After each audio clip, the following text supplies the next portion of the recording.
The creation of civilization is a special milestone in human history. World civilization helped to identify the nature of human development. Today this video presents the Mesopotamian civilization and its ancient beliefs, technology and culture. What was the Mesopotamian civilization? In the past, Greek people used the name Mesopotamia to refer to the fertile valley between the Tigris and Euphrates rivers. Mesopotamia is a Greek word meaning the area between the two rivers. Later, this name is also used to describe the civilization that existed in this area. Mesopotamia is also called Sumerian civilization because the Sumerians were the people who created it. From Mesopotamia through the eastern Mediterranean to Egypt, the land is a fertile land where two ancient civilizations have been inhabited since time immemorial. Therefore, this crescent-shaped area is later called the Fertile Crescent. The Tigris and Euphrates rivers overflowed at one time of the year, and because the water from the canals could be used for agriculture in the surrounding areas. This ancient civilization was born in the lower areas of these two rivers. It is known as the Mesopotamian Civilization, which is considered to be the oldest settlement in the world. Mesopotamia is a large area. Currently, the upper reaches of the Euphrates and Tigris rivers belong to Syria and Turkey, and the area between the two rivers, known as Mesopotamia, to the Persian Gulf belongs to Iraq. Sumer is a derivative of the ancient Akkadian word Sumeru. The term Sumerian is derived from this word Sumer. The Sumerians, the black-headed people, may have belonged to the Indo-European human race. The advanced urban civilization that arose in the Mesopotamian regions is known as the Sumerian civilization, and the ancient people there are considered to be Sumerians. But the Sumerians are not a separate people or group. In Mesopotamia, it can be assumed that there were different populations and growths during the establishment of ancient settlements. They all seem to have used a common language and had a common culture. Because of this, those people are commonly known as Sumerians. Sumerian settlement is believed to have begun in Mesopotamia around 1400 BC. The period from then until the establishment of the Babylonian Empire around 2000 BC is considered the Sumerian period of Mesopotamia. What were known as Babylonians? With the end of the Sumerian dynasty, a strong political power was established in Mesopotamia based on Babylonia. The period when Babylonia was the capital can generally be considered as the Babylonian period.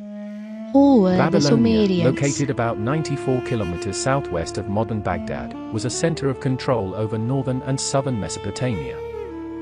The Amorites were the first to establish strong rule based on this city.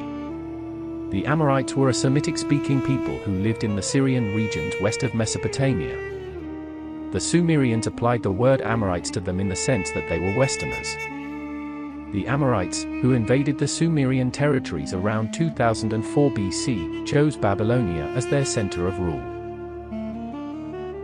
What was the relationship between Mesopotamian rulership and divinity?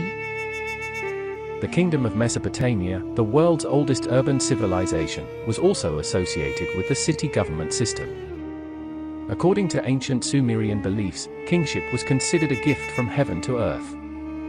According to that belief, Eridu city first got the kingdom from heaven, and after the Great Flood, Kish city got the kingdom again. These beliefs seem to have arisen with the attribution of divinity to the state.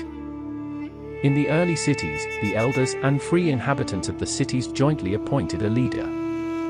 In some cities this early leader was known as Ien. In the early days, Ien was responsible for organizing the religious affairs of the city, leading the affairs of the shrines and being in charge of the property of the shrines. Every city in Mesopotamia had a patron deity, and the Sumerians believed that the ruler of the city derived his power from that god. It was the ruler's responsibility to build these shrines and organize festivals for the gods. The presiding deity of each city was considered the rightful owner of the land owned by that city. Were the Sumerians and Babylonians monotheistic or polytheistic? During the Sumerian period as well as during the Babylonian period, polytheism was a prominent feature of Mesopotamian civilization. Mesopotamia was a collection of city-states, so each city had its own god. All aspects of Mesopotamian life were controlled by these gods. The Mesopotamians believed that God controlled the human-related processes such as war, peace, agriculture, trade, construction of houses and buildings, diseases, as well as natural processes such as sun, rain, flood, drought, and wind. Because of this, it seems that there were more than 1,000 gods in charge of each city in Mesopotamia. Among these gods, Anu, Enlil, and Enki were the main trinity. The god Anu was the ruler of the sky and heaven and was considered the most important god among the gods. The headquarters of this god was the city of Uruk. Enlil was the god of air, wind, and storm. This god was believed to have the power to decide the fate of people. The city of Nippur was the headquarters of Enlil, who was considered the ruler of the earth. Enki was the god of wisdom, intelligence, and magic. This god who was in charge of the plow was also in charge of the growth of plants. Because of this, Hetema became the ruler of water. The city of Eridu was the headquarters of the god Enki. What are some examples of Mesopotamians' knowledge of science and technology? They used numbers. Basic math operations such as addition, subtraction, multiplication, and division are used along with the use of numbers. At the same time, measuring methods such as length measurement, weight measurement, and liquid and quantity measurement have also been used. With the development of mathematics, the Mesopotamians knew how to divide a circle into 360 degrees and divide an hour into 60 minutes, taking 60 as a unit. The Sumerians devised a calendar based on the lunar cycle. They considered the beginning of the new year after the new moon date as the beginning of a month and divided the year into 12 months and one day into 24 hours. In the Sumerian era, the sun, moon, and stars were considered gods, and they believed that these objects had an influence on human lives. During that period, the Sumerians knew about planets like Mercury, Venus, Mars, Jupiter, and Saturn.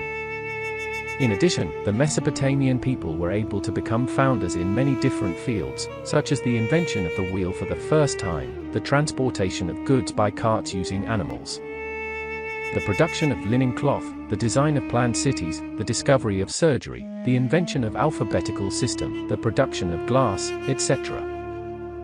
What was the name of the religious shrines of the Sumerians and Babylonians? The Sumerians worshipped and ascribed divinities to many objects and built shrines on rock mounds and mountaintops in honor of these deities. These shrines, known as ziggurats, took the form of very small pyramids. Statues of God were placed inside these buildings. The god's chamber was created on the highest platform of the ziggurat altar, which was built with several platforms in such a way that the floor became smaller from the ground. Because of this, the priests have used this stage to perform sacrifices to the god who descends from the sky to the earth in a very grand manner. Who act as an intermediary between the gods and the people of Mesopotamia? Because Mesopotamia worshipped different gods, priests had a special place as mediators between God and the people. In early times, the priest and ruler were often one person. Besides the high priest, there were many other priests in Mesopotamia who served in different churches and in different fields. Priests in charge of God's worship, priests dedicated to freeing people from demonic dangers, priests who interpreted dreams and explained good and bad are examples. What were the contents of epic poems in Mesopotamian literature? A major part of Mesopotamian literature is the epic. Epics revolve around characters such as Mesopotamian rulers Adapa, Enkidu, Enmerkar, Etna, Gilgamesh, Lugalbanda.